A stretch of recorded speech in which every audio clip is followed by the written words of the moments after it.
Bismillahirrahmanirrahim. Assalamualaikum warahmatullahi wabarakatuh. Waalaikumsalam warahmatullahi wabarakatuh. Alhamdulillah. Nahmaduhu ta'ala wa nashkuruhu wa na'udzu billahi min shururi anfusina wa min sayyiati a'malina. May yahdihillahu fala mudilla lahu wa may yudlil fala hadiya lahu. Asyhadu an la ilaha illallah wa asyhadu anna Muhammadar abduhu wa rasuluh la nabiyya ba'da. Allahumma shalli wa sallim wa barik ala hadzal nabiyil karim sayyidina Muhammad wa ala alihi wa sahbihi ajma'in. Amma ba'd. Bapak-bapak hadirin, ibu hadirat, para pemirsa di mana saja Anda berada. Mari kita buka kajian kita ilmu tauhid dengan kitab Al-Hikam pada hikmah yang ke-121 kepada Qoli Akuilah ya. Silakan dibaca dulu nanti ya, silakan. Boleh pakai bahasa Medan boleh.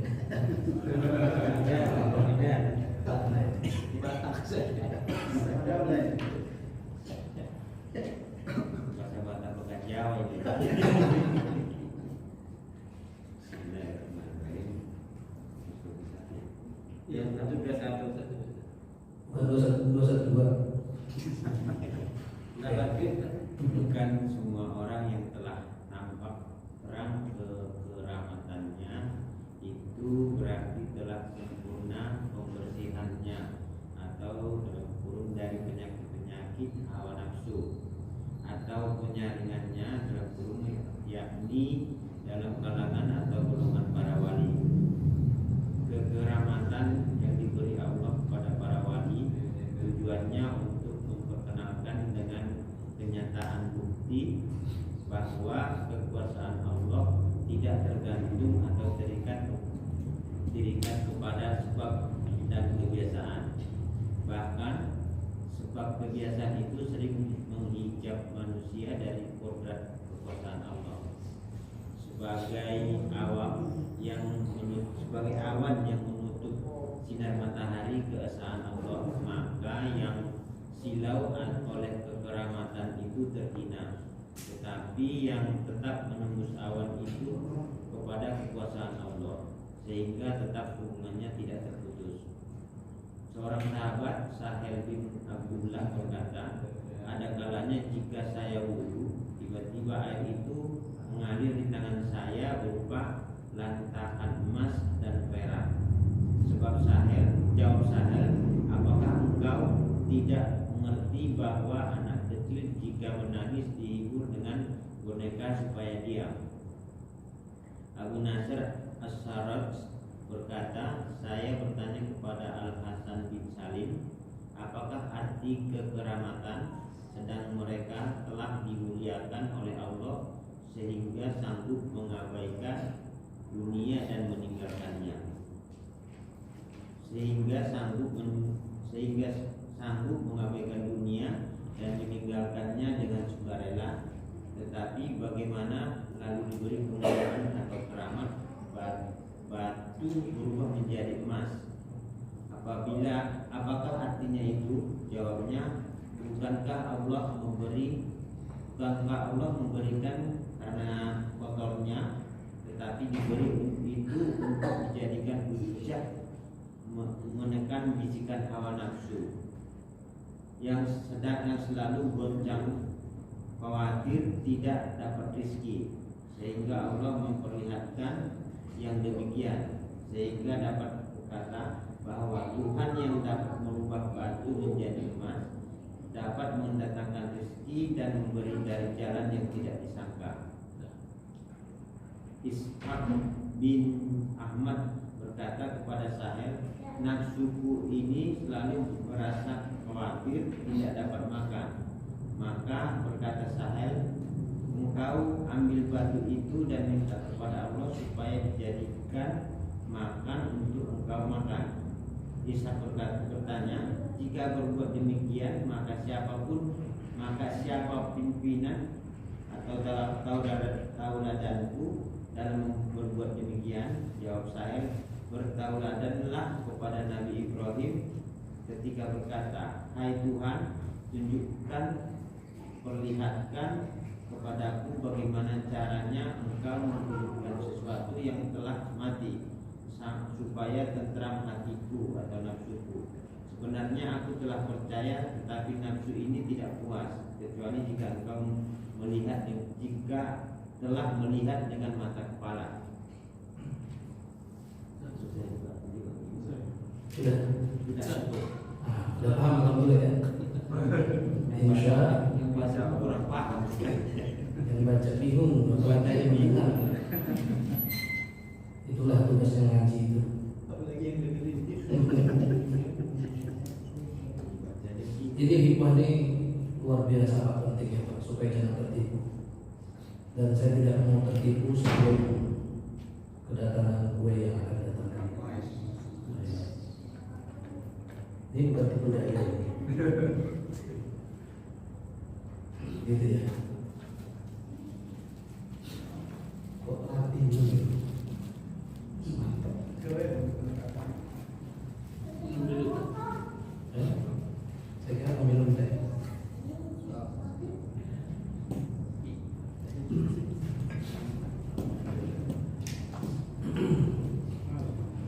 Bismillahirrahmanirrahim.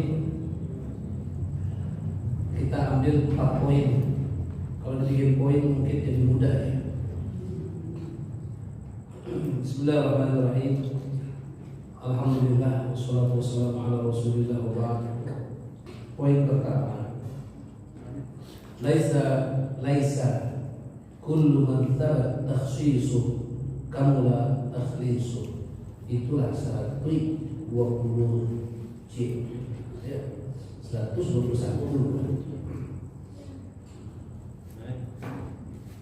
Bukanlah orang yang memiliki karamat hissiyah ya, berarti dia itu sudah sempurna ma'rifahnya kepada Allah. Bahasa lain, kalau ada orang punya kekeramatan, bisa berjalan di atas air, kemudian hal-hal yang bentuknya orang tahu itu keramat lah. Dan jelas bukan keramat nama ya. Ada keramat tunggal, keramat jati, keramat. Di sini dia berbeda. Keramat sempuh atau sempuh keramat. Kenapa ada apa dengan karamah itu sebenarnya? Ya, sehingga kita tuh bisa menyikapi karamah. Nah, pertama bahasan ini diperuntukkan buat orang yang menurut sewu rada desa dengan keramat. Jadi baru dapat keramat sudah gane gitu. Itu sebenarnya itu karamah itu apa? Nah, kasihan yang belum tahu ilmu ini Pak. Kalau tidak ada ilmu ini, status 21 ini, ketika dia sudah berusaha untuk dekat kepada Allah, kemudian diberi karamah, dia merasa spesial, akhirnya jatuh lagi menjadi orang awam jauh dari Allah. Itu yang jadi masalah. Nah, maka poin pertama, jadi bukanlah semua orang yang punya karamat hissiyah. Karamat hissiyah itu karamat fisik, seperti bisa berjalan di atas air, bisa terbang, besok bisa ada sholat di Mekah, kayak gitu ya. Nah, pertama-tama ada sebagian kita mungkin, isn't that right? Isn't that real? Yes, it is for real. Betul, itu terjadi. Nah, yang biasa terjadi hal-hal ini fisyadaid, di dalam hal-hal yang mendapatkan kesulitan-kesulitan, seperti perang, ya, seperti dalam kondisi apa tuh namanya chaos, gitu ya, dalam posisi kepepet, ya, dalam posisi dakwah yang sulit, ya, itu muncul, yang namanya keramat itu muncul, dan itu dari rahmat Allah Subhanahu wa Ta'ala. Dulu kami di pondok itu pramuka, namanya pramuka dakwah dengan pramuka ke daerah-daerah yang sudah tidak lagi menjadi muslim, yang tadinya muslim, Pak. Jadi masjid-masjid sudah ditinggalkan. Nah, kita mengadakan pramuka, camping di tempat itu, kita mengadakan sholat bersama, pembagian sembako, pembagian apa dan sebagainya agar hidayah bisa atau bisa mereka kembali ke dalam Islam. Gitu. Nah, beberapa hadirin dakwah bukan itu. Dakwah ya, settingan apa pramuka. Karena kalau settingan dakwah mungkin ya rodo angel, rodo angel ya. Tapi kalau settingan pramuka kan enggak. Dan memang kita tidak ada maksa. Cuma kita pramuka, kemudian kita ada ada panggung, kemudian kita juga ada sholat berjamaah di lapangan itu dan sebagainya. Mudah-mudahan mereka kembali lagi begitulah. Nah, dalam dakwah semacam itu luar biasa. Kita itu pramukanya dari satu tempat ke tempat lain itu jaraknya lumayan jauh. Panitia menggunakan sepeda motor, pakai 2 unit tadi, sepeda dan motor. Pakai sepeda motor itu dari pondok sampai ke lokasi itu sekitar 6 jam. Kok jalan kaki kok 6 jam juga? Anak-anak santri saat doyoli semuanya itu jalan santai.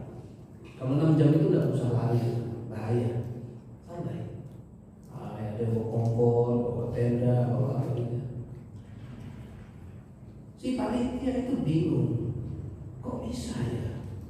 Sudah sampai dalam masa 6 jam, exactly the same as the motorcycle take time. Kok bisa? Nah, ini namanya apa? Miracle hissiyah, karamat hissiyah, physically, ya, physically miracle. Nah, physically miracle.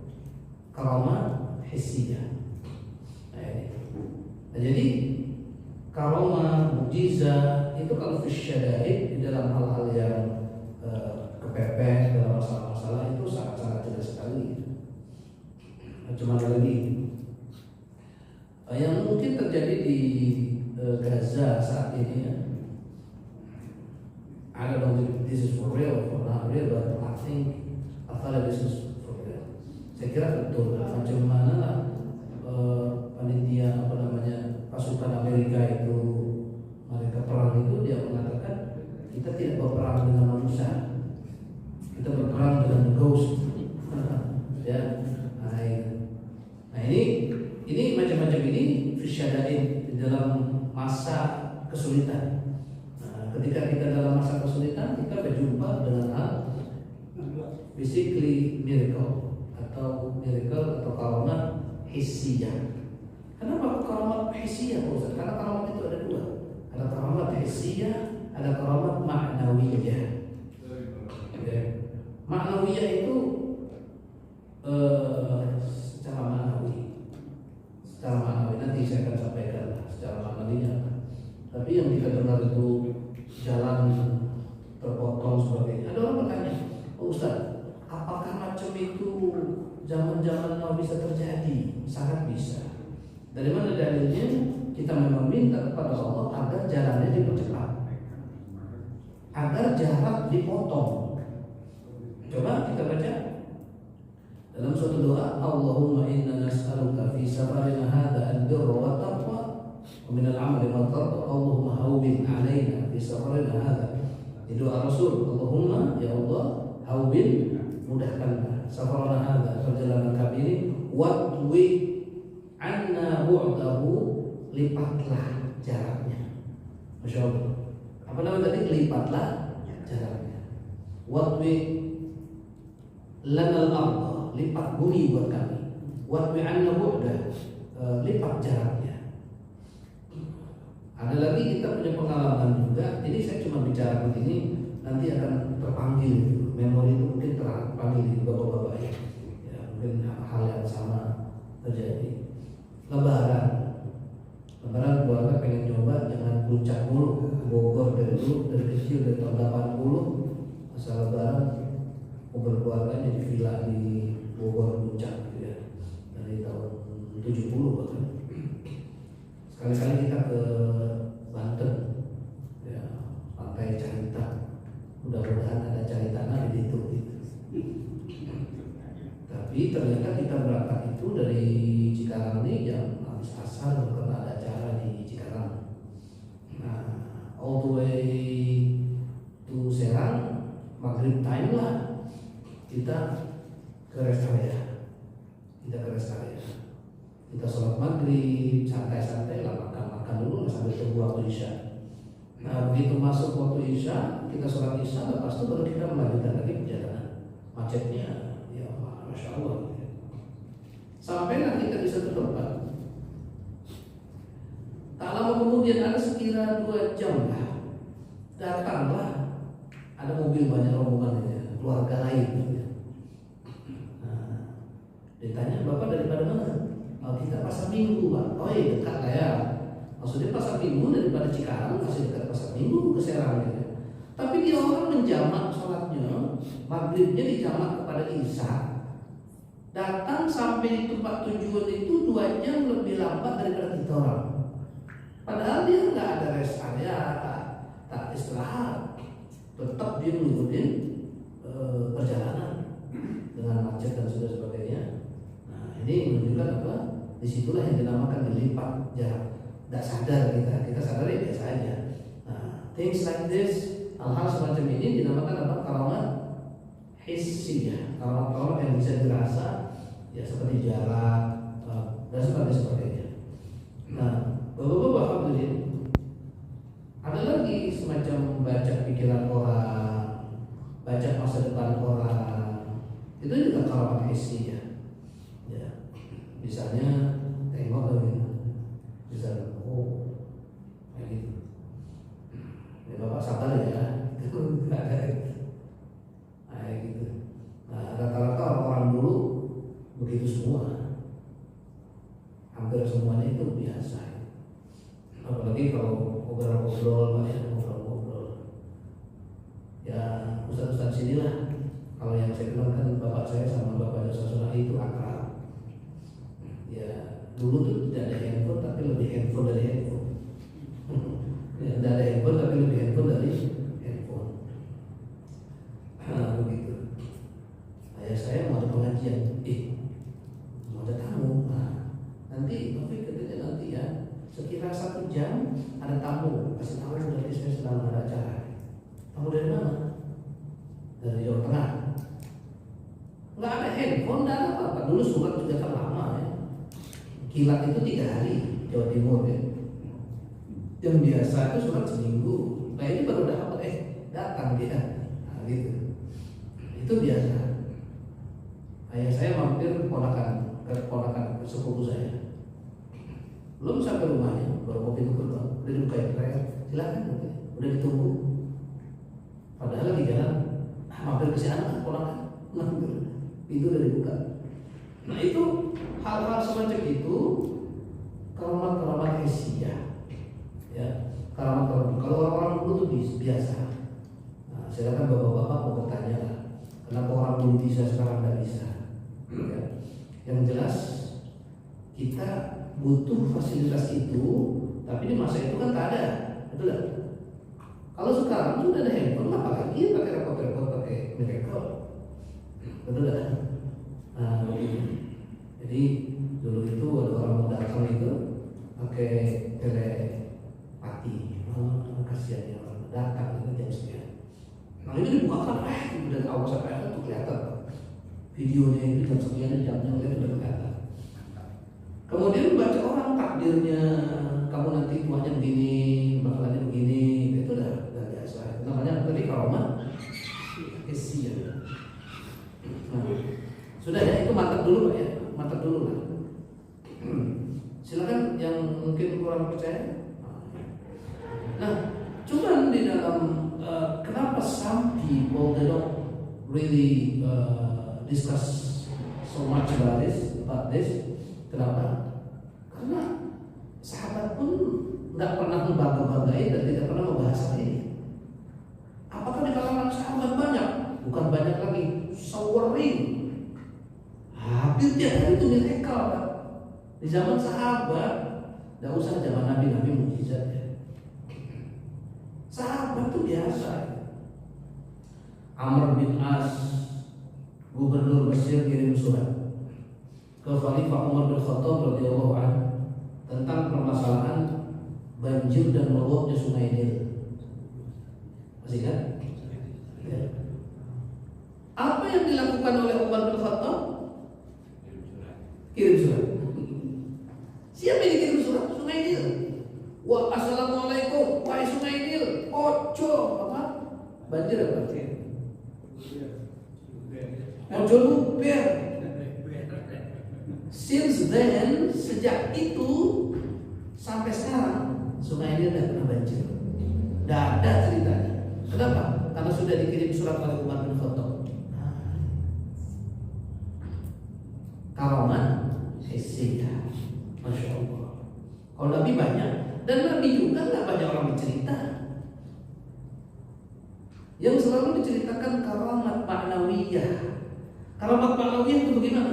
Macam mana istiqomahnya Rasulullah, sabarnya dalam menghadapi masalah, itu karamat ma'nawiyah. Adapun Rasulullah bagaimana tak ada dibicarakan. Padahal hadisnya bukan lagi dicari nih. Ini hadisnya dhaif ke sahih ke, tak ada. Sebab kenapa? Hadis-hadis yang berbicara tentang karamat atau mukjizat Rasulullah SAW itu semuanya mutawatir karena langsung tampak jelas di hadapan sahabat. Contoh besar ya, kalau kita pergi ke Madinah, kita jumpa ada tempat imam mihrabnya Raudhah. Ya, di belakang mihrab itu ada tiang macam ini. Ada macam kipas tapi bukan kipas, ada lempengan. Tulisannya uswanat syajarah. Di situ ada pohon kurma. Biasa Rasulullah itu dulu kalau mau khutbah naiklah pohon kurma tersebut. Suatu hari sahabat bertanya, ya Rasulullah, anattakhidahu mimbar? Apakah kita jadikan ini mimbar ya Rasulullah? Kata Rasulullah, oke, jadikanlah. Diambillah gergaji milikmu itu Pak, yang sekarang itu ya milikmu. Begitu digodot ada dulu nama digodot, tahu apa nama digodot? Begitu digodot, reaksi si pohon tersebut. Kemudian Rasulullah keluar dari kamar, langsung dikata, Mayuki, apa yang membuat kau menangis? Kalau aku nanti ditebang, aku tak lagi dapat mendengar engkau jadi imam. Aku tak mendengar sahabat-sahabat yang berzikir. Oh, lihat Pak. Tapi kalau orang kata siapalah yang biasa bicara sama binatang? Orang kata Nabi Sulaiman. Padahal Rasulullah bukan lagi binatang, pohon saja, batu pun. Oleh karenanya, maka karamat mukjizat hissiyah dari Rasulullah itu tidak banyak diceritakan. Kita bercerita tentang perang Khandaq atau perang Ahzab. Nah, biasa ya, dari zaman dulu orang kafir itu kalau mau menyerang Muslim mesti dia berkelompok. Ya, namanya Ahzab. Kalau satu negara, satu sya'ab, satu bangsa namanya Hizbun. Tapi kalau dua, Hizban. Kalau tiga adalah Ahzab. Nah, jadi Nabi Muhammad di Madinah ini, ya itu biasa orang Yahudi, orang Mekah, orang apa bersatu serang. Nah gitulah, ya Amerikanya, apa lagi ya, Prancisnya apa lagi. Padahal Gaza kecil kali, tapi serangan dari mana-mana. Ya. Jadi beberapa hadirin dari dulu Irak dulu diserang sama dua negara. Inggris sama Amerika ya waktu tahun berapa itu 2000 berapa ya? Yang Saddam Hussein yang ada yang difitnah ada bom musnah massal sampai sekarang itu nggak ada bom itu ya. 2001 lah ya. Iya, sebab saya yang termasuk yang menerjemahkan di TV 7 waktu itu Al Jazeera ya. Bapak-bapak hadirin yang dimuliakan Allah Azza wa Jalla, berapa? 2 bangsa. Begitu dibom, yang dibom pasti warga ya, yang dibom warga. Pagi-pagi tak ada warga, begitu kan? Sebab kota yang udah dikosongkan itu listriknya dinyalakan, ada kegiatan. Nah, kota-kota yang gelap mati, yang ada warganya itu yang mati. Jadi buar, bangsa udah senang lah pokoknya. Pagi-pagi tak ada apa-apa. Nah itu namanya perang. Nah perang Ahzab kita tahu bikin Khandaq, bikin parit Salman Al-Farisi, ya. Tapi bagaimana Rasulullah itu lapar pada waktu itu, kemudian ambil batu diikat ke perutnya, ya. Jadi tidak ada lagi Rasulullah itu. Saya ini kan Rasul, Nabi, jangan takut kau tentang lapar. Mesti akan dapat makan, enggak juga lapar kan. Biasa aja diketalin pakai kerja bikin parit. Ada satu orang sahabat punya kambing kecil lagi, namanya Batibul, apa? Iya, Batibul apa? Bawah 3 bulan. Batibul, wah itu empuk gitu ya. Ini kita punya kambing satu nih, gimana nih? Masalah, ada masalah. Ya orang Arab kan satu kambing kecil jadi semangkok Pak, kita ya sekampung gitu. Karena ini buang. Kalau kita tidak, selama kantuk bisa dimakan, tapi tidak bisa dimakan. Begitu.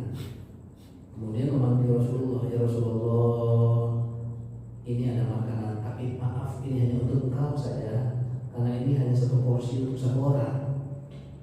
Rasulullah langsung berdiri, sahabat, kita diundang makan sama fulan dan fulan. Ragu kan? Ratusan orang yang datang, diundang, mangkok kecil pula. Gimana lah ini gitu ya?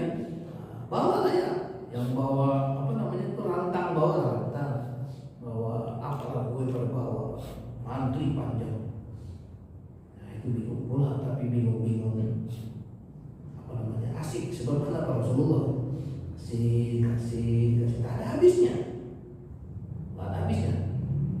Itu namanya tetap mereka isi. Ayo ambil air pun tak ada, cuma di gelas ini.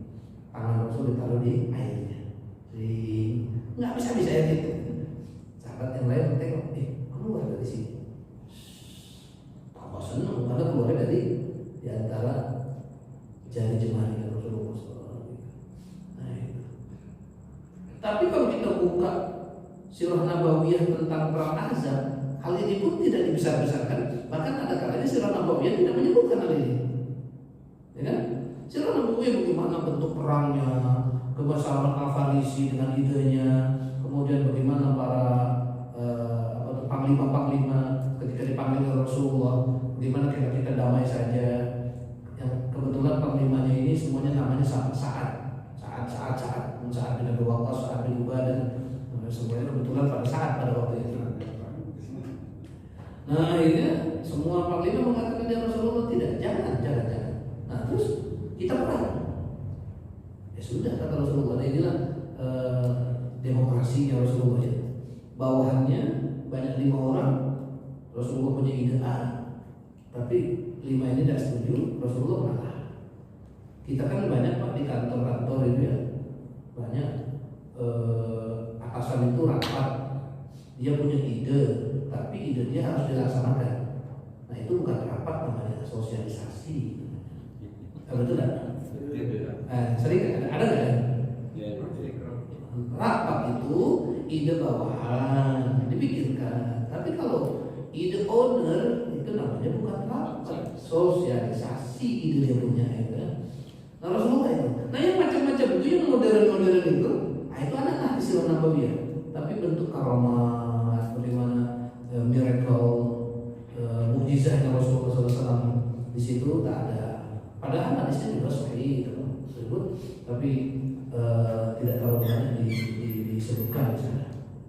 Nah dari sini kita bisa tangkap bahwasanya Miracle Asia itu bukan sesuatu yang is not a big thing, bukan hal yang besar.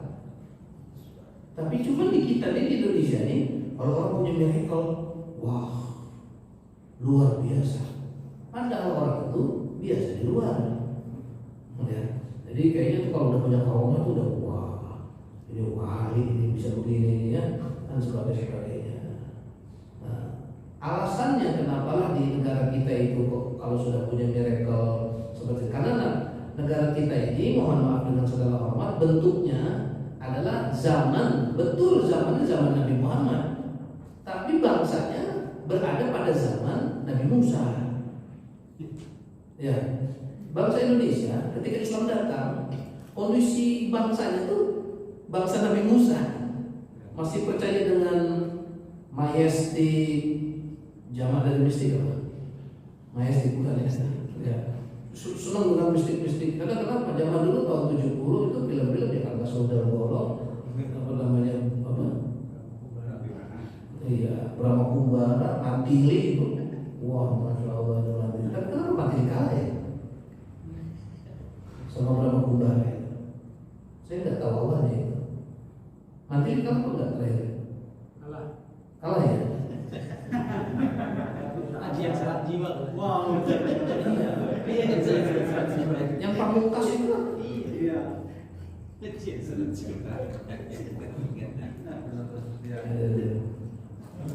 Ya, jadi itu ya. Sundel bolong, babi ngepet, ya kayak gitu ya. Makanya orang Indonesia itu yang kayak gitu-gitunya tuh masuk lah ya, masuk lah.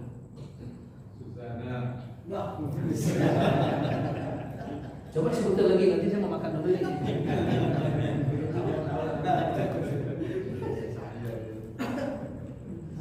Apa lagi deh?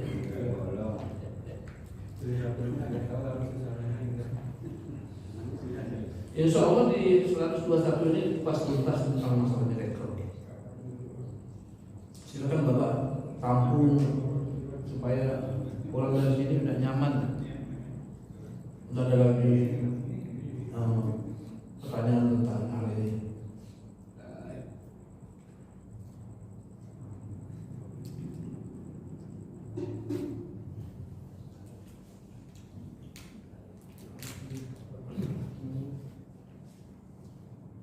Nanti kerennya ada jelas.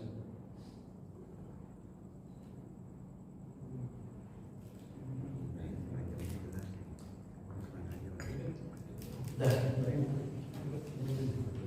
Mantap ya? Ada miracle hisiah mantap ya? Oke. Maka di kalangan orang-orang yang abidun, orang-orang yang ahli ibadah, zahidun, orang-orang yang zuhud dari dunia, itu dua orang itu namanya salikin, orang yang sedang berjalan menuju Allah, atau abror namanya. Ya, menurut orang-orang semacam ini dijelaskan bahwa orang-orang yang dapat miracle tujuannya hanya ada 3.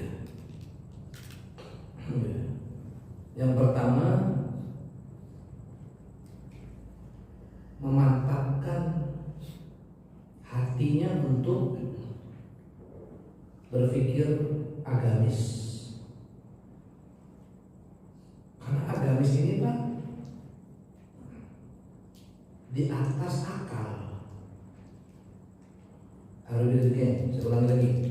Agama itu di atas akal. Masih ingat kisah rumput? Masih ingat kisah rumput? Siapa ya? Apa Pak siapa? Iya. Yang waktu itu saya khutbah Jumat di tempat Bapak. Tempat Bapak? Yang pakai bahasa Inggris. Tempat Bapak. Iya. Masih ingat ceritanya saya? Sedikit lupa.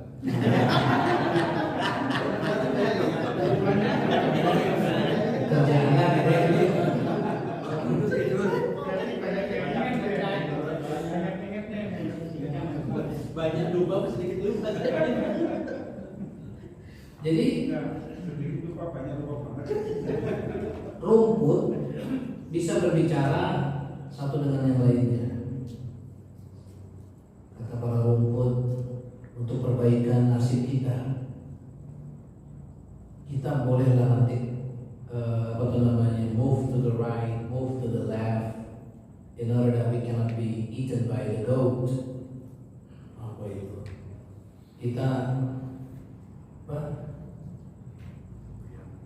ya goyang gitu ya, goyang kanan, goyang kiri supaya nggak bisa dimakan kambing, ya. Benar bukan kambing. Nah, kambing mau makan kita ke kiri, kita dapat kan? Dia mau makan ke kiri kita ke kanan.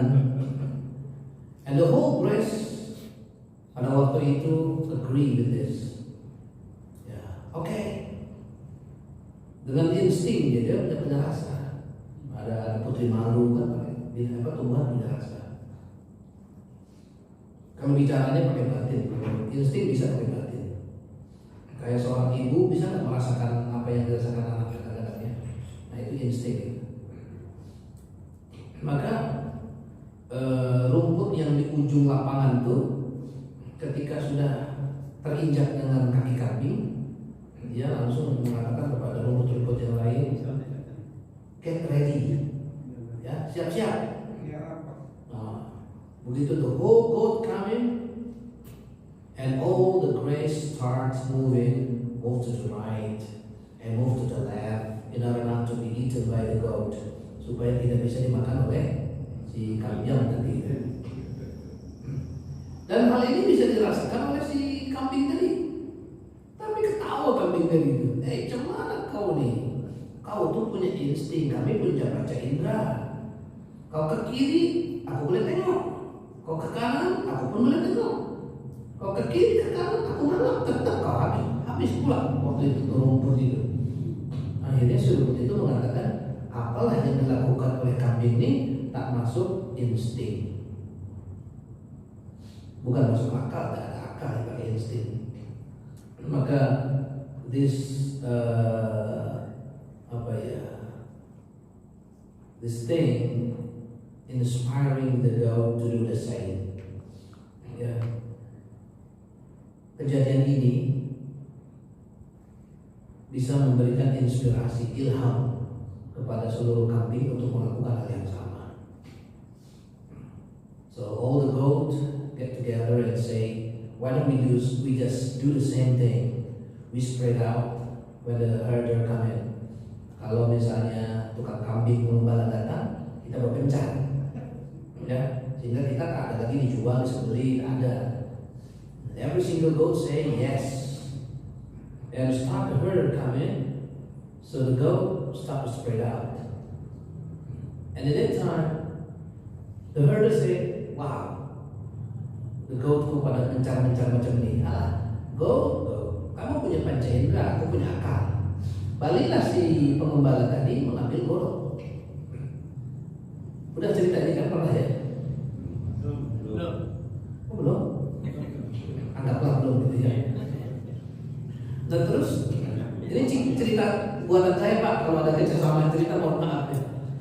Nah kemudian the herder, si pengembala ini mengambil golok and go right away to the tree we call petai Cina.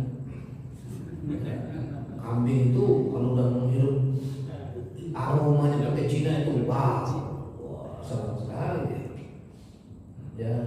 Cut off apa itu namanya brains ya, and put in the middle of field, di tengah lapangan diletakkan ya. Wow, every single goat come over pada datang, and start to eat all that tree. So what the herder say do? Apa yang si pengembala itu lakukan?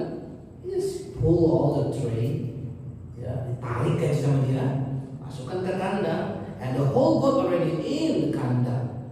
Ya, udah berada di kandang, semuanya. Lock it up, kunci, and done. Yeah. When all the trees is finished, the leaf is already been finished. Sudah selesai makan. One goat say, wow, you already in the trap. Kita udah ada di kandang, udah ada di kandang ini dijebakan ini. Apalah kata si tukang kambing itu? Kambing kau punya panca indera, aku punya akal. Senang sekali dilihat kambingnya banyak. Go through, datanglah, lewatlah seorang ustaz. Assalamualaikum, ya tukang kambing. Waalaikumsalam. Wallah, kambingnya banyak kali. Hei, banyak nih, umurnya berapa bulan nih? Woi, aku udah wajib zakat. Kalau tak habis kambing kau ini semuanya. Si ustaz ini baru datang sudah ngancam pula. Dikasih zakat pula lagi ke masjid. Masjid ini tak ada sumbangsi buat saya, kok saya harus bayar zakat. Kata sultan itu, mas pada nanti habis kambing kau.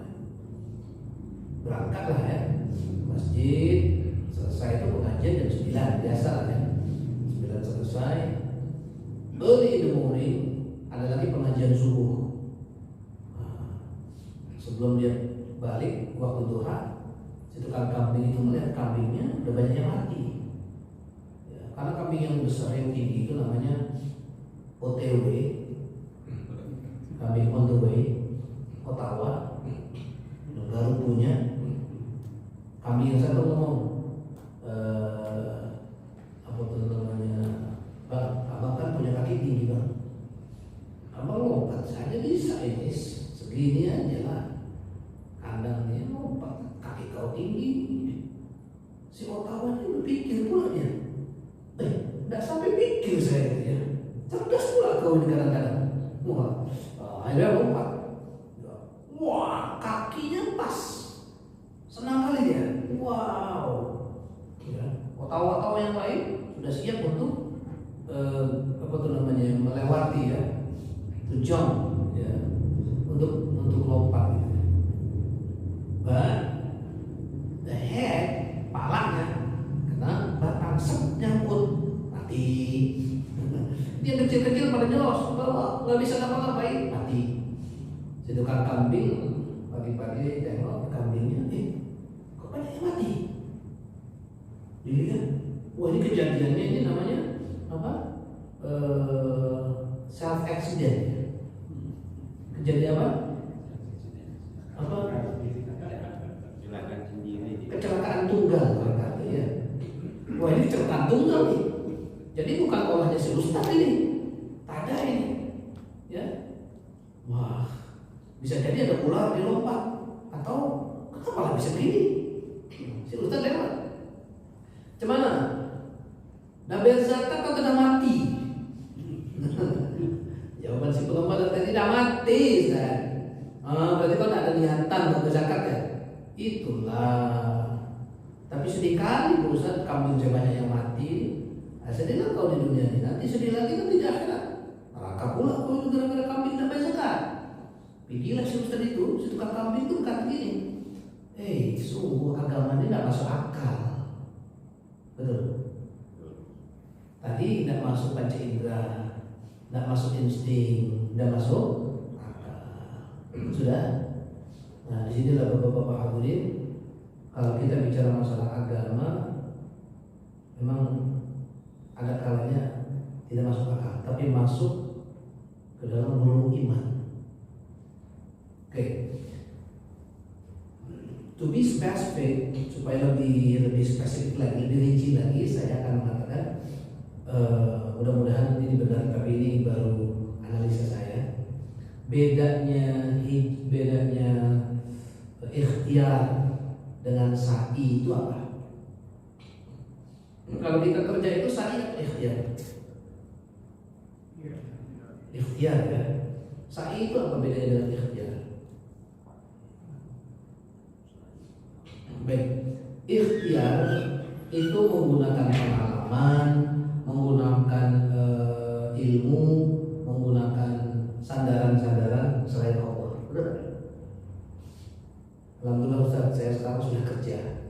So, saya sudah mulai kredit rumah, jadi saya sudah ada rumah, sudah ada kendaraan, dan saya sudah ada kerja. So what? Jadi saya nak menikah, mohon doanya Pak Ustaz. Sampingnya temannya kawannya santri ya. Kamu udah nikah? Oh nikah lah. Cuman udah punya kerjaan di rumah? Justru saya mau nikah supaya saya punya kerja, supaya saya punya kendaraan dan supaya saya punya rumah. Allah Subhanahu wa taala berfirman di dalam Al-Qur'an, "Iyakunu fuqara fasawfa yughnihimullahu min sa'ati." Ya, Al-Qur'an, kalau orang itu mau menikah, kemudian jika dia memiliki kesulitan ekonomi atau kekurangan, maka Allah Subhanahu wa taala akan memberikan kecukupan. Pada masa-masa dahulu, orang tua, kakek, nenek dulu banyak kan pakai prinsip pertama atau prinsip kedua. Punya rumah dulu, punya kerjaan, punya apa, mapan, baru nikah, atau nikah dulu baru punya itu. Nikah dulu. Nah, berarti dia memiliki keyakinan, logika, kepastian. Karena pada waktu itu, kenapa lah kau umur kali? Saya nak menikah. Nah, terus tidak ada calonnya, ada. Apa lagi? Aku lagi belum ada kerja. Sudahlah, bismillah. Niatnya lillahi ta'ala ya, siap. Woi, ternyata begitu niat lillahi ta'ala, semua dipermudah.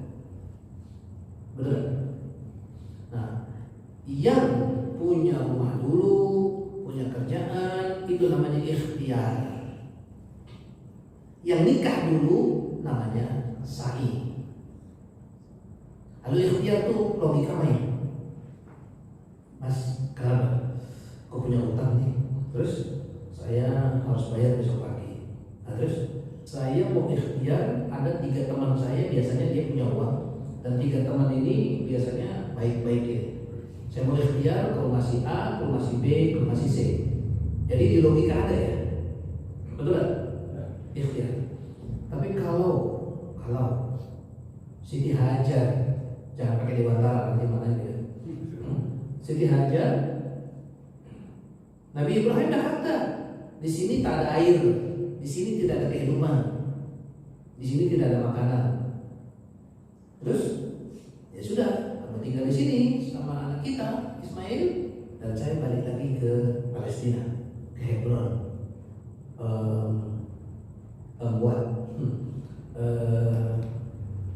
ya Ibrahim, silakan.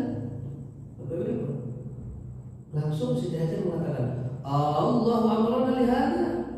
Allahu, jadi Allah di Al-Quran. Apakah Allah yang memerintahkan ini? Nabi Ibrahim langsung mengatakan, idzan la yudhayyuna. Kalau begitu, nggak mungkin kita sengsara.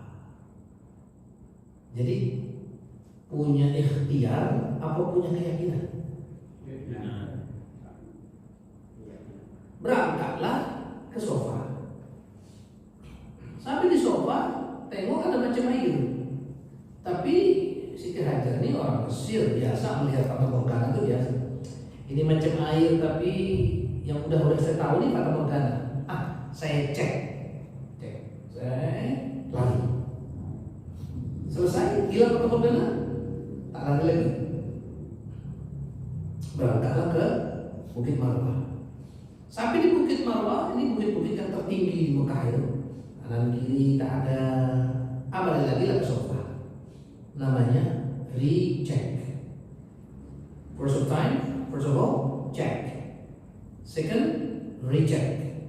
Third, double check. 3 check. 4 check. Orang yang cek itu 3 kali sudah. Itu bukan air, betul tak? Tapi kita masih dihajar terus lagi lewat situ, udah tahu tidak ada air, dan dia sudah dapat informasi dari Nabi Ibrahim di situ tak ada air. Jadi sa'i dari sofa ke Marwah itu ikhtiar bukan? Ikhtiar itu di otak kita ada, namanya sa'i, menunjukkan kepada Allah keseriusan. Silakan Pak, lakukan sa'i. Saya punya kawan dulu di Karawang. Dia asalnya Karawang Barat. Pulang dari Mesir, bingung pula karena orang tuanya punya miara bebek. Kan tidak mungkin lah dari Mesir biar bebek lagi untuk apa jauh-jauh dari ilmu ya kalau udah disebarkan. Mau pakai baju rapi, pakai sepatu rapi, kata orang tuanya mau kemana? Ya mau sana. Tapi dia nggak tahu di mana, kemana, mau ngajar di mana nggak tahu. Pokoknya pakai sepatu rapi, berangkatlah dari Karawang Barat, dari Rengas Dengklok, cari yang paling jauh namanya Karawang Timur, Kelari. Sampai di Kelari, si supir angkot, Mas mau kemana? Kelari, udah sampai? Oh udah sampai, iya. Balik lagi nggak? Oh iya, kita nggak balik lagi. Ya sudah, aku balik lagi. Kata supir macam mana? Kemana orang ini? Dia pun, Bapak aslinya mau kemana? Tak tahu Bapak. Saya juga tak tahu. Nah, yang macam ini sa'i namanya, bukan ikhtiar. Bisa dipahami? Siti Hajar tahu nggak? Nggak tahu. Tapi apa yang melakukan apa motif yang membuat Siti Hajar kok mau berusaha? Sebuah keyakinan bahwa sometime, bukan someday, sometime pasti ada ya. Karena kenapa? Tidak mungkin Allah menyia-nyiakan hambanya. Apalagi Nabi Ismail sudah mulai nangis dengan mantapnya dan sampailah jam 11 di pertengahan Karawang. Ternyata ada Masjid Agung. Berhenti deh. Nggak tahu, saya nggak ketemu lagi kalau Masjid Agung dia ke masjid karena waktu itu hari Jumat. Ya jam 11 kurang itu kan belum ada lagi orang di masjid ya. Dia duduk paling depan dekat mimbar. Tampak khotibnya mengungkapkan hadis yang salah, menerangkan Qurannya salah. Setelah selesai, bubarlah itu jamaah. Si kawan saya ini cuma pengen ngasih tahu tadi yang disampaikan itu salah. Dicari DKM Bapak, iya. Bapak DKM sini, iya. Maaf ya, tadi kayaknya yang disampaikan oleh khotib itu tidak tepat. Hadisnya begini loh. Nah, ini tafsirnya salah ya, pemahamannya begini. Si DKM bukan lagi mau menegur. Kamu siapa? Enggak penting, ini yang penting saya tadi. Enggak, bukan gitu. Mahasiswa ada lulus di mana? Dulu ya saya di Timur Tengah. Bukan gitu, malam ini ada pengajian di masjid ini, ustaznya tak bisa datang. Nah, bisa batalkan? Bisa. Wah, akhirnya DKM jadi mertua. Jumpa dengan saya sudah pakai anggota dewan DPRD Kabupaten Karawang. Jadi bapak-bapak hadirin, itu sa'i, bukan ikhtiar. Bahkan ada yang ikhtiar, hati menolak, iman menolak, tapi kencang banget. Namanya waham. Wow, mim, bukan nun, mim. Kalau wahan itu cipta dunia. Waham. Waham itu apa sih? Begini ceritanya. Umumnya waham itu seperti investasi. Daya tariknya kenceng nggak investasi? Kenceng ya. Lipatan uang, Bapak investasi 10.000 3 kali ya. Nah, yang keempat nanti kita sudah tiap bulan akan mencairkan 100.000. Jadi Bapak cukup 30.000 ya buat modal kami usaha. Nah, nanti Bapak dapat bagian 100.000 setiap bulannya. Nah, itu aja, mudah. Lihat tuh teman Bapak tuh, tetangga Bapak. Nah, dia udah 3 bulan, tiap bulan dapat 100.000. Tapi kalau Bapak mau ikut yang modalnya 100.000, Bapak sebulannya dapat 1 juta. Mikir nggak teman? Padahal iman mengatakan percepatan semacam ini tidak syar'i. Wah, kan gitu ya. Wah, iman ngomong teriak, tapi logika main nggak? Main. Bapak nggak usah ragu-ragu, Pak. Itu siapa itu? Itu kawan kami yang sangat agamis. Dia aja ikut. Kenapa?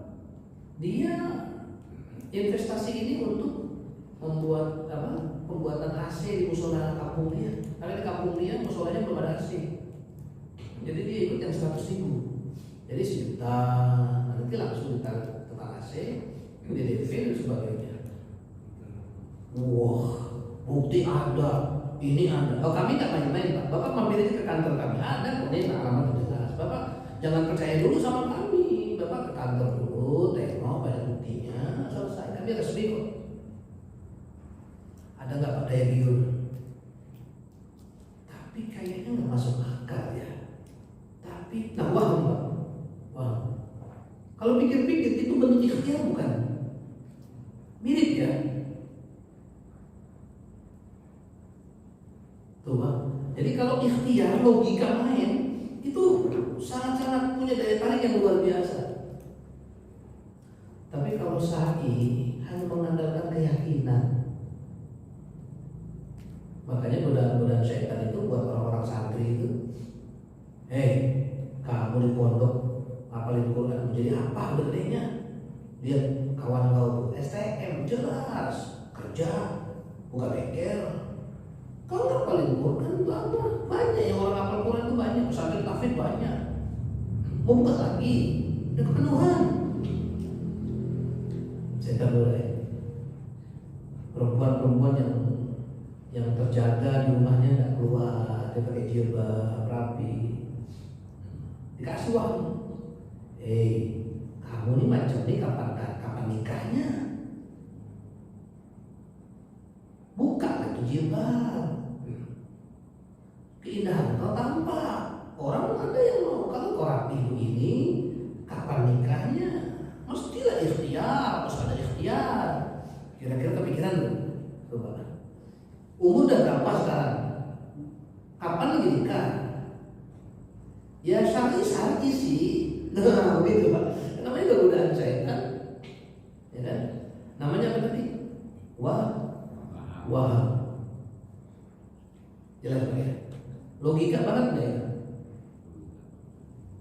Bahasa lainnya yang lebih gampang adalah manusiawi banget. Manusiawi. Nah orang kalau sudah begini, kental nggak dengan menuhankan sebab akibat? Ya, kalau sudah menuhankan sebab akibat, bapak-bapak hadir, bisa nggak dia yakin dengan ayat Quran? Makanya zaman sekarang tuh anak itu kalau belum punya kerja, belum mapan, nikah nggak berani. Padahal orang-orang dulu berani nikah nggak punya apa-apa. Itulah menurunnya keimanan. Menurunnya sebuah keyakinan.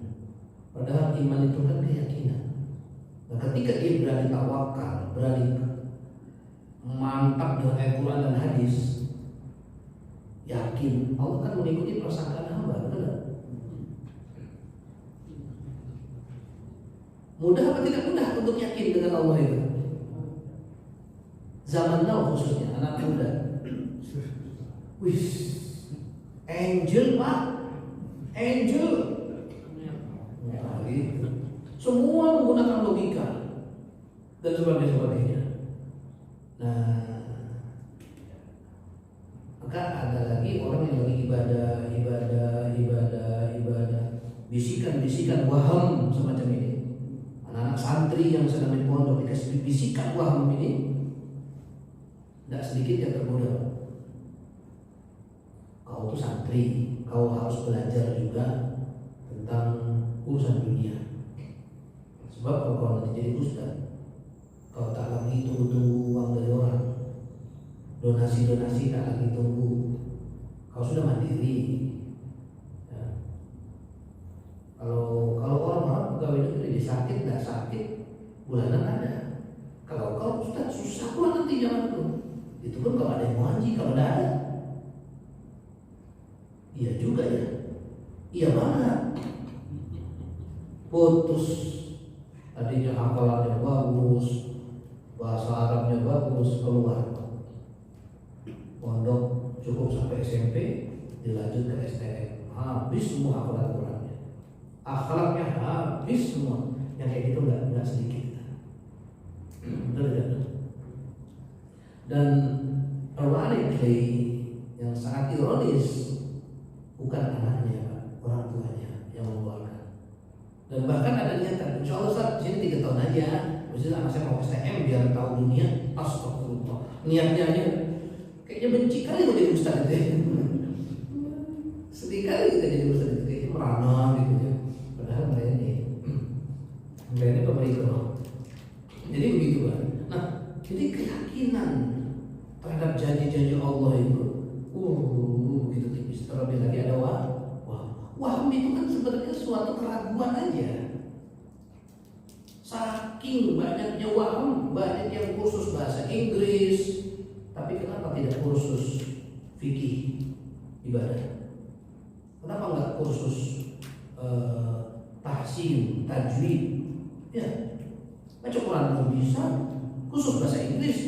Mereka takut dengan janji Allah dalam urusan rezeki, betul tidak? Masya Allah Pak, Masya Allah. Saya punya ponakan seumur dengan saya, bawa si kita. Cuma di Medan, rumahnya di Aceh sih, tapi sekolahnya modalnya di Medan. Senang kali kakak saya itu, abang saya yang di PT Harun Blok Semawe ini, senang kali. Taufik, alhamdulillah, si Anu ponakan masuk pondok. Wah, pondok mana? Di Medan gini. Sama lah dengan saya. Kawan saya juga ada itu di sana nanti itu. Guru kami di sana ada. Oh iya, senangnya. Suatu hari itu kakak saya tidak bisa datang, lagi kurang sehat. Emaknya lagi datang. Sampai sana berjumpa dengan gurunya.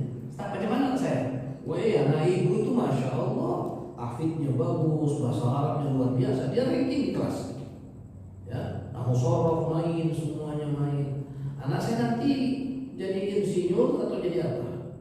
Oh enggak, si ustaznya juga lagi salah kasih tahunya ya. Kalau di sini jadi ustaz lah, ustaz mana masa depan suram kalau jadi ustaz. Langsung itu kakak saya udah sahabat kenapa istrinya yang sana. Langsung, kau ambil kau punya koper, balik, pulang Pak, pulang, langsung bikin surat izin pindah, masuk SMA. Guru-gurunya mana saya? Waham dengan yakin masa depannya. Nah gitu Pak ceritanya ya. Jelas seperti ini. Orang jadi tadi tahajud, dapat apa pulang kau tahajud. Usilah. Oleh karena itu bapak-bapak hadirin, ada orang mungkin dia santri, doa orang tuanya tak pernah lepas. Hatinya nafsunya mulai kena waham. Setan tak malas-malas pulang, tak ada malas akan bisikin terus. Maka doanya orang tua ini berbentuk miracle kepada si santri tadi, agar si santri tadi meyakini akan janji Allah bahwa kalau Allah mau, walaupun tidak masuk akal, pasti akan bisa. Jelas ya? Jadi alasan pertama kenapa ada karamah hissiyah untuk menumbuhkan sebuah keyakinan kalau orang berjalan di atas jalannya Allah, Allah akan membantu. In tansurullah yansurkum. Ya, kalau kau menolong agama Allah, Allah akan tolong Anda. Akhirnya doanya gampang dikabul. Akhirnya kereketan hati dikabul. Akhirnya awal mula dari doa dikabul. Kemudian apa saja diinginkan dikabul oleh Allah. Ada orang berbuat jahat sama dia, Allah yang turun tangan memberesinnya.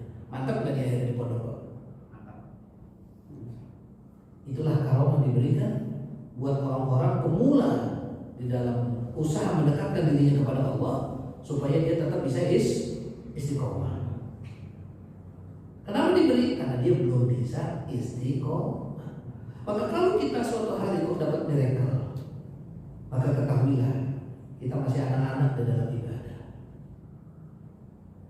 Masih harus dikasih hiburan supaya kita meyakini apa yang dijanjikan oleh Allah Subhanahu wa taala. Jelas ya? Malu kalau kita ngomong ke orang lain, malu karena karamah itu bukti bahwa kita adalah pemula. Sudah? Yang kedua, bahwa miracle diberikan oleh Allah Subhanahu wa taala kepada orang yang belum sampai makrifah kepada Allah, belum wali-wali amat, baru calon wali. Kenapa diberikan oleh Allah Subhanahu wa taala? fitnatan lahum, ujian buat mereka. Bagi orang yang udah mantap sambil mengatakan saya kok mantap. Wah, nggak pakai ragu. Allah, wah, langsung dipuji oleh Allah, dikasih mereka jebret. Sombong, sibuk. Bapak sini Pak. Kenapa Mas? Sini. Bapak tuh masalahnya banyak banget. Satu, Bapak nyari duit Bapak yang hilang di bawah lemari Pak. Bapak lupa ya, sebulan yang lalu di bawah lemari. Takut sama istri kan. Yang kedua, Bapak galau tentang masalah anak. Anak tuh biasa aja Pak. Anak Bapak cuma ngecek Bapak. Kok sampai tahu? Udahlah Pak. Bapak kebingungan tentang besok. Iya, bisa baca. Akhirnya sampailah kabar kepada kampung-kampung. Akhirnya banyak minta doa. Begitu diminta doa, dia lupa wiridnya, nggak dibaca lagi. Tahajudnya sibuk ditinggalkan. Maka ujian ini mengakhirkan gagal. Sombong iya, ibadah tak ada lagi rasa. Lama-lama ibadahnya ngedrop, balik lagi jadi orang awam. Tapi orang masih menganggap wali bulan ini. Padahal baru calon langsung dieliminasi. Kasihan Pak? Kalau Bapak kasihan, izinkan saya untuk makan dulu. Silakan Pak. Wis, ini masalah ini bapak-bapak ini nggak dikasih mikrofon, jadi langsung habis.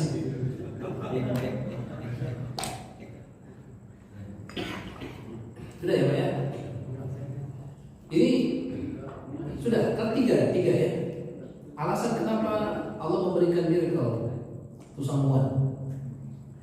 Satu, mendorong. Karena bisikan waham ini luar biasa. Yang kedua, apa? Fitnah, ujian buat dia. Apakah dia bangga atau dia tetap memilih Allah Subhanahu wa taala? Informasi semacam ini perlu bagi kita, khususnya kalau kita dapat miracle, langsung ini ujian. Alhamdulillah tidak sedikit dari kalangan asatidzah yang punya semacam ini. Begitu dia mulai banyak yang kena, langsung stop, dia nggak ada di tempat. Dicari, assalamualaikum Bapak, nggak ada Pak. Emang dipindah? Karena kenapa? Kok orang bedain saya? Allah, tutup. Tidak ada namanya najwa. Najwa itu apa? Najwa itu curhat, konsultasi najwa. Ya, najwa. Kan minggu bulan lalu ya pernah ya najwa itu. Jadi Rasulullah itu konsultasi kan banyak, sehingga yang nanya yang enggak nanya. Ya Rasulullah, saya mau nikahin anak hari ini mau sore, bagus enggak? Ya kayak gitu. Akhirnya kan Rasulullah tetap orangnya nggak tegaan. Akhirnya Rasulullah dalam hal tersebut kan nggak ada manajer. Akhirnya Allah turun tangan menjadi manajernya. Apa? Ya ayyuhalladzina amanu idza najaitum ar-rasul faqaddimu baina najwakum shadaqah. Ayo para orang beriman, kalau kalian mau curhat kepada Nabi, tolong sedekah dulu. Akhirnya Rasulullah bikin panitia. Ayo yang mau curhat sama Nabi, nggak apa-apa, 2 dinar, 3 dinar, dirham. Akhirnya yang cuma asal-asal pengen nanya iseng-iseng nggak jadi Pak. Oh, bayar ya, gitu. Ya udahlah, nggak perlu amat sih. Tapi yang urgen, yang betul-betul dia tetap berani bayar berarti. Akhirnya ada manajernya di zaman Nabi. Ya, tapi siapa yang memerintahkannya? Langsung Allah menjadi manajernya. Nah, Bapak-bapak hadirin, ketika seorang soleh kemudian dikasih miracle dan orang banyak yang curhat, banyak yang konsultasi, tapi dia merasa bahwa ini ujian ini kalau begini nih wirid saya hilang nih. Kalau begitu orang bisa bangga kan? Bangga itu kan kebalikan daripada zuhud. Ya, orang pada berbangga saya zuhud saya hilang nih. Kalau saya nggak zuhud berarti cinta Allah. Rasul bilang izhar fi dunya ya Allah, kalau pengen cinta Allah zuhud. Kalau dia nggak langsung stop, nggak ada yang curhat, nggak ada boleh datang. Tapi kan orang nggak bisa di stop itu nggak bisa. Akhirnya beliau keluar dari tempat. Itu banyak kayak gitu. Kalau orang ngerti ilmu tasawufnya dia lari. Karena kenapa? Daripada saya jatuh di pandangan Allah, untuk apa lah punya kedudukan di pandangan manusia? Ya? Padahal pandangan manusia itu banyak ada ya. River view. Manusia kan pandangannya ada river view. Apa river view? Pemandangan apa? Sungai. Itu yang apartemen kan river view, ya. Apa? View itu apa? Iya, pemandangan ya. Nah itulah. Nggak bisa ditemukan lagi. Aku sampai konsultasi penting banget ini. Pentingan mana? Jatuh di hadapan Allah atau naik di hadapan manusia? Ya, lebih baik menjaga kedudukan kita di sisi Allah. Betul? Adapun masalah orang punya masalah, dimanapun hidup di dunia ini banyak masalah. Kalau nggak punya masalah, jangan hidup di dunia. Beda kalau membersihkan masalah tanpa masalah, itu pegadaian. Ya. Baik, nomor 3 setelah miracle itu stimulus seperti kan anak kecil buat motivasi, kedua ujian bagi dia, yang ketiga waham ini tidak kenal umur, tidak kenal standar. Syaitan tidak pernah berhenti menguji siapapun, termasuk diantaranya Nabi Allah Ibrahim alaihissalam. Saya katakan tadi bahwa biasanya miracle muncul ketika ada syada'id, kesulitan-kesulitan hidup. Nabi Ibrahim mau dilemparkan ke api. Nabi Ibrahim yakin sama Allah, selamat. Betul tak? Siti Sarah, Siti Hajar diletakkan di Mekah, syada'id, bergantung pada Allah, oke. Tapi ketika orang-orang Hebron, Palestina, orang-orang Syria, semua mengikuti ajaran Nabi Ibrahim, tak ada lagi orang yang mencela, tak ada ujian, semuanya sudah ngikut, manut, nurut kepada Nabi Ibrahim alaihissalam. Nggak ada lagi tantangan, nafsu menjadi tantangan. Hah?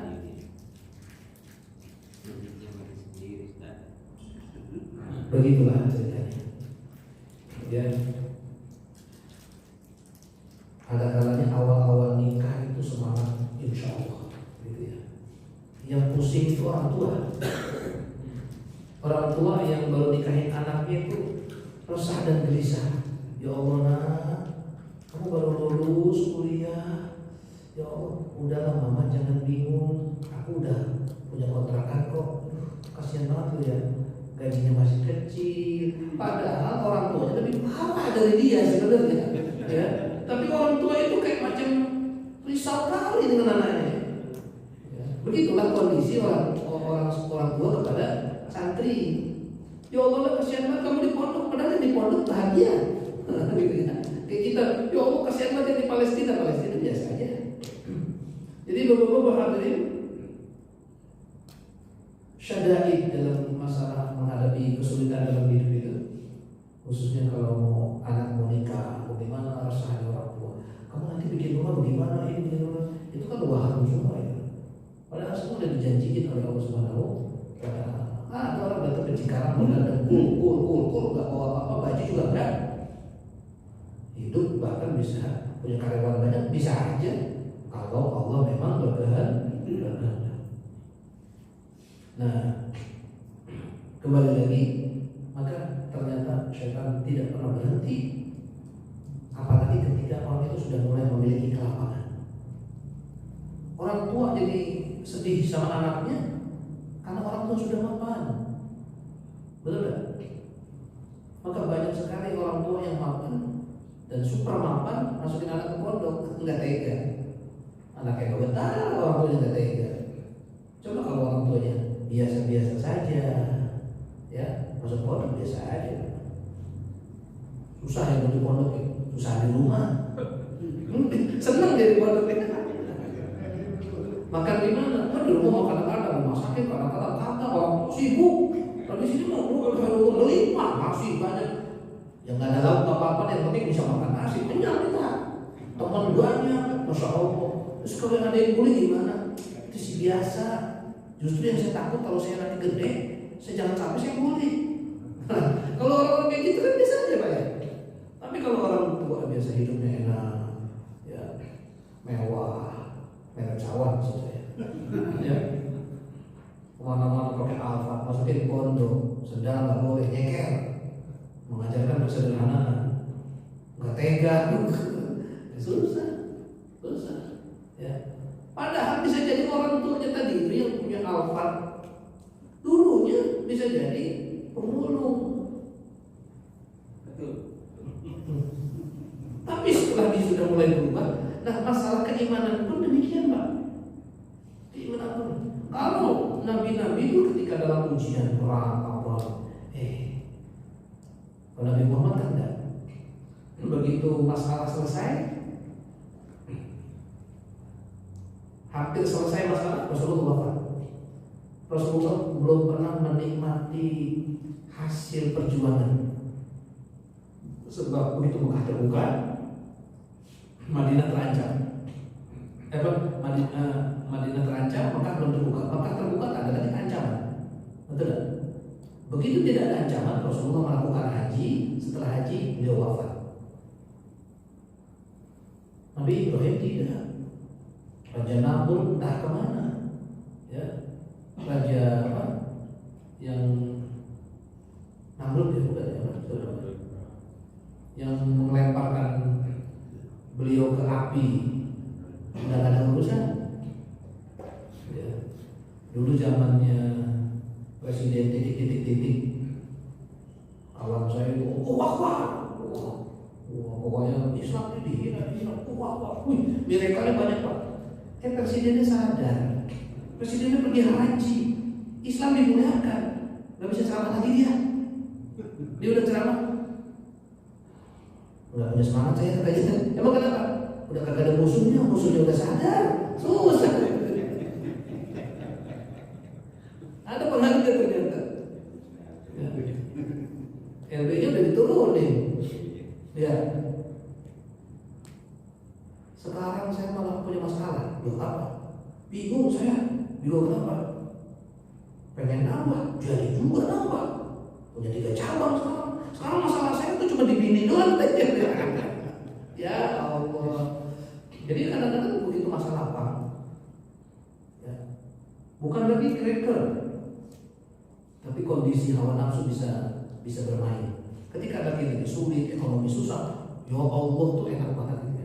Tapi ketika lapang, ayo, maka datanglah bisikan waham. Bukan waham harta, Nabi Ibrahim nggak suka biasa aja. Tapi wahamnya Allah menciptakan segala sesuatu gimana ya? Langsung Rabbi arini kaifa tuhyil mauta. Allah tunjukkan bagaimana kau menciptakan. Kata Allah, awalam tu'min, kau tak yakin? Yakin lah, tapi ini hati ini kok bising kali ini. Yaudah ambillah burung, sembelih, lempar, panggil, datang semua. Oh macam tuh. Berarti kun fayakun. Iya, tapi saya pengen melihat. Artinya ada kalanya untuk orang yang sudah mantap pun sekali waktu butuh dengan mereka untuk menenangkan suara syaitan yang suka menggoda-goda itu. Gitu. Nabi Ibrahim sudah sampai ma'rifah. Ya. Nah begitu, jadi ini 3 hal.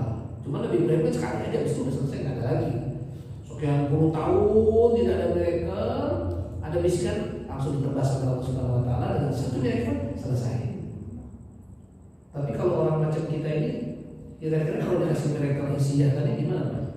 Bangga apa tambah mantap? Enggak, kalau memang bangga nanti saya kasih tahu panitia, nggak usah lah, bahaya nanti. Nah begitu. Sudah ya Pak ya. Jadi umumnya dikasih mereka ini buat pemula umumnya. Nah, ternyata juga banyak yang gagal. Ya. Kemudian yang selanjutnya beberapa hari poin yang kedua, ya, kita cuma 4 poin kan tadi ya. Poin pertama, untuk apa miracle Asia, begitulah ceritanya. Jangan sampai tertipu ya. Poin yang kedua, jauh berbeda antara ikhtiar dengan sa'i. Sa'i itu hanya mengandalkan yakin. Seorang pejuang Indonesia namanya Syekh Yusuf Al-Bantani diciduk sama Belanda yang susah sekali dapat, tapi Allah menginginkan yang lain, akhirnya ketangkap juga Syekh Yusuf. Nah, Syekh Yusuf Al-Bantani ini dibuang oleh Belanda di tengah-tengah Afrika Selatan, hutan. Logikanya mati lah. Syekh Yusuf menggunakan sa'i, malah jadi wali songonya Afrika Selatan. Sehingga saya punya kawan Afrika Selatan, brother, you know Syekh Yusuf? I know Al-Bantani, from Indonesia. No, this is Al-Bantani. Bantan is in Indonesia, come on. Dia tanya Al-Bantani aja. Jadi dia itu pejuang. Kalau kita berpikir bahasa Afrika Selatan tidak pernah kursus, ya, kemudian hidup bagaimana, nggak punya modal, nggak bawa ATM, nggak ada minimarket, makanan beda, kok bisa?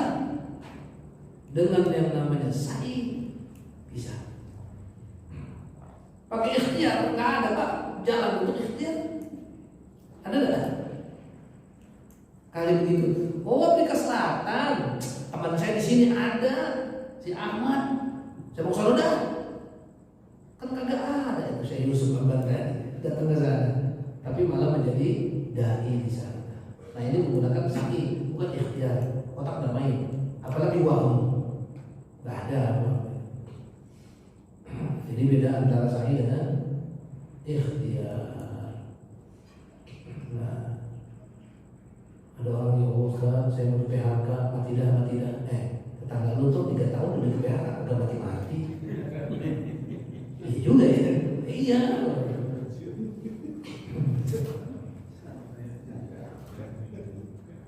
Itu ikhtiar dengan sa'i. Poin yang ketiga, ini kita mau percepat aja Pak, karena waktu sudah melampaui. Kita kan maunya kan jam 9 kurang. Selepasnya buat pertanyaan. Nah, kemudian poin yang ketiga, bahwa miracle itu ada miracle ma'nawiyah.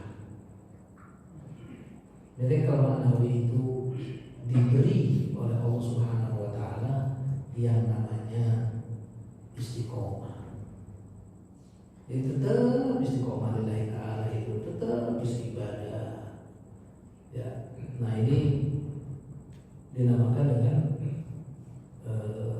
miracle ma'nawiyah. Istiqomah apanya Pak Ustaz? Wiridnya, maaf, bukan fardunya, wiridnya. Apa wirid? Kami membaca. Bingung Bapak? Kami read, membaca. We read, kami membaca. Apa jadi bingung sih?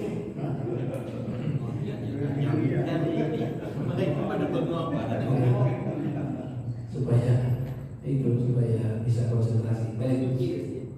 Wirid itu adalah amalan sunnah, kalau bukan sunnah bukan wirid. Wirid itu istiqomah, kalau bukan istiqomah bukan wirid. Ngacak sekarang 1000, besok 2000, besoknya lagi turun lagi 500, itu bukan wirid. Kalau wirid walaupun sedikit istiqomah, wirid namanya. Maka ketika orang dikasih wirid oleh Allah, dialah orang yang diberi karomah ma'nawiyah. Fardunya cakep, wiridnya terjaga, dialah yang namanya orang yang dapat karomah ma'nawiyah. Jadi beberapa hadir orang yang sampai derajat wali, betul-betul wali, bisa jadi tidak diberi sama sekali yang namanya karomah hissiyah. Sampai meninggal ini nggak ada karomah, biasa aja. Tapi begitu beliau wafat banyak yang pada datang melewati. Nah itu Pak itu. Ini namanya karomah manawiyah. Kemudian yang keempat, amalan apa Pak Ustaz kira-kira yang cepat mencapai derajat wali? Artinya kita tidak mau mikir lah mau dapat karomah hisiyah atau tidak mau mikir lah. Tapi kira-kira dari amalan sunnah supaya saya jangan sampai menyesal nanti di akhirat, yang paling membawa cepat itu apa? Nah gitu Pak ya. Perlu tidak cepat itu? Belum. Karena urusan agama itu cuma 3, 1, 2, 3. Agama itu cuma 3 doang. Cinta dunia, hijrah, cinta akhirat. Hijrah, cinta Allah. Selesai. Cinta akhirat namanya abror. Surganya jelas. Innal abrara lafi na'im. Orang abror tempatnya surga, tapi lewat hisab. Ditimbang dulu, pakai buku dulu. Kalau ini as-sabiquna ulaika al-muqarrabun fi jannatin na'im thullatun minal awwalin wa qalilun minal akhirin. Ini namanya wali. Nah, ada hadis yang menyatakan kalau pengen cepat, semua ibadah kita baik fardu maupun sunnah Allah bilangnya bukan ibadah tapi pendekatan diri. Wa ma yataqarrabu ilayya 'abdi bi syai'in ahabbu ilayya mimma yaftaradtuhu 'alaihi. Tidak ada seorang hamba mendekat kepadaku dengan yang kusukai kecuali mendekat dengan yang kufardukan dan terus mendekat dengan yang sunnah sehingga aku mencintainya. Jadi Bapak-bapak hadirin, kalau kita fardu saja kita tidak punya wirid, tidak akan sampai di derajat ini. Sebab ini kekasih. Maka Rasulullah mengatakan ahabul a'mali ilallah madawu wa in qalla. Amalan yang paling disukai oleh Allah adalah yang istiqomah walaupun sedikit. Ini wirid maksudnya. Bukan istiqomah dalam fardu. Fardu sih wajib istiqomah, kalau nggak istiqomah neraka. Nah, jelas ya. Tapi ada satu kata yang sangat indah. Rasulullah bersabda sabaqa al-mufarridun. Ada yang go faster than the other. Siapa? Al-mufarridun, orang yang menyendiri. Sahabat bertanya, "Qalu, Muhammad al-mufarridun ya Rasulullah?" Siapa al-mufarridun? Beliau menyatakan, "Adzakiruna Allah wa dzakirat." Orang yang selalu berzikir kepada Allah. Oleh karenanya bimbel-bimbel untuk cepat sampai, bimbel itu mencari cara, metode. Nah, metode ini bahasa Arabnya tarekat. Bimbel, ada bimbel Naqsyabandi, ada bimbel Qadiri, ada bimbel ini bimbel-bimbel NU ya. Ada bimbel Muhammadiyah, ada bimbel PKS, ada bimbel itu beda-beda. Bimbelnya Muhammadiyah 4. Orang Muhammadiyah kalau aktif dia akan memiliki tarekat 4 amalan. Apa? Tahajud, duha, puasa Senin Kamis, tadarus. Kalau Bapak melihat kan, situ tuh tulen Muhammadiyah. Nah, benar tulen dia. Cek waktu duha mesti ada di masjid. Kalau tidak ada di masjid bukan Muhammadiyah ya. Nah, ini kayak gitu Pak, bayang ya. Mau ada yang ngecek Pak?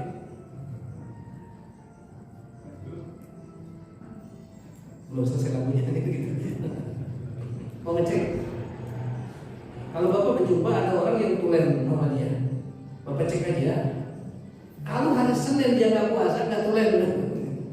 Puasa Senin Kamis, baca Quran, tadarus, tahajud dengan duha. Itu. Padahal kita istiqomah qobliyah saja bisa. Karena qobliyah sunnah apa wajib? Qobliyah kita nggak pernah tinggal. Berarti takbiratul ihram tinggal. Nggak akan tinggal kan? Nah, orang yang semacam ini itu sudah punya karamah ma'nawiyah, sudah punya wirid namanya. Maka salah satu hikmah, kalau tidak salah hikmah ke-77 ya, berbunyi, jika seseorang yang istiqomah dengan wirid, tapi kau tak melihat ada miracle di situ, jangan pernah kamu meremehkan. Karena nggak mungkin ada wirid tanpa warid. Tidak ada suatu amalan tanpa ada pemberian, tanpa ada karomah. Kenapa? Bisa wirid itu juga sudah merupakan karomah. Mau dicek? Silakan hikmah ke-77. Silakan Pak, Bapak lihat baca. Pengen ngabisin ini susah banget. Jika kau melihat seorang yang ditetapkan oleh Allah dalam menjaga wiridnya sampai lama tidak juga menerima kurnia keistimewaan dari Allah, maka jangan kau remehkan pemberian Tuhan kepadanya, karena belum terlihat padanya tanda orang arif atau keindahan orang cinta kepada Allah. Sebab sekiranya tidak ada warid kurnia Allah, maka tidak mungkin adanya wirid. Selesai. Kalau Allah nggak ngasih apa-apa, nggak mungkin dia punya wirid. Wirid itu juga hadiah dari Allah. Berapa banyak peserta baru dalam wirid, tapi tidak konsisten. Betul.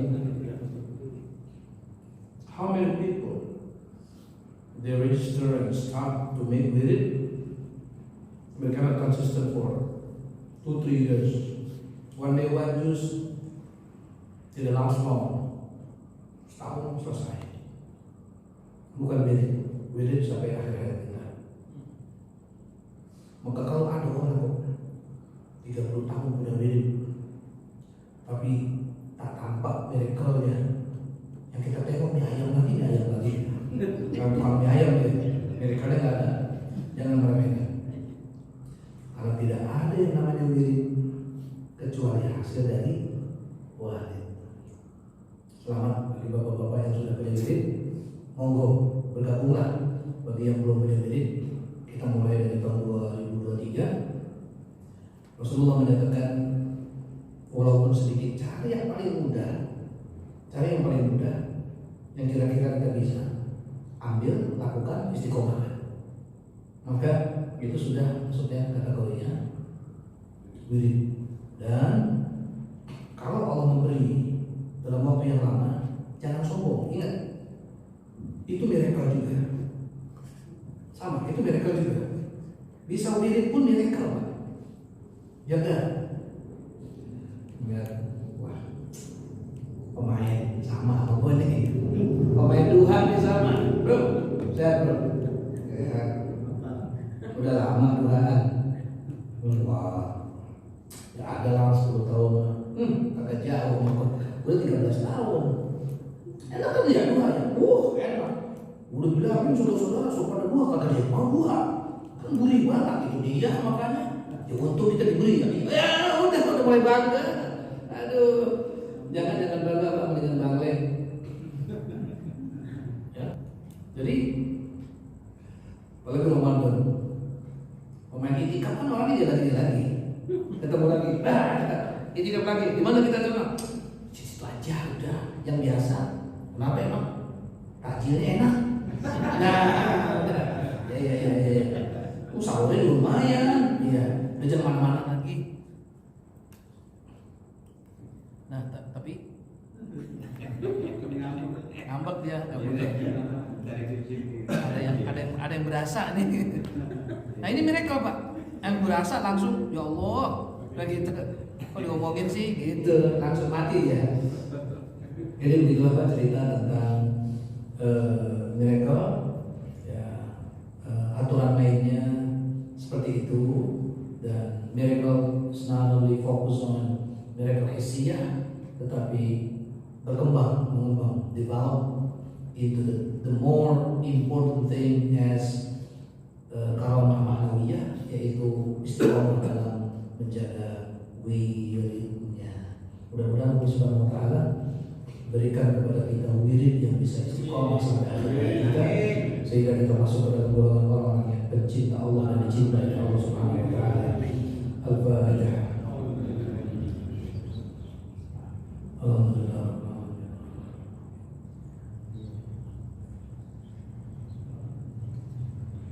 Amin ya rabbal alamin. Kafatul majlis subhanallahi wa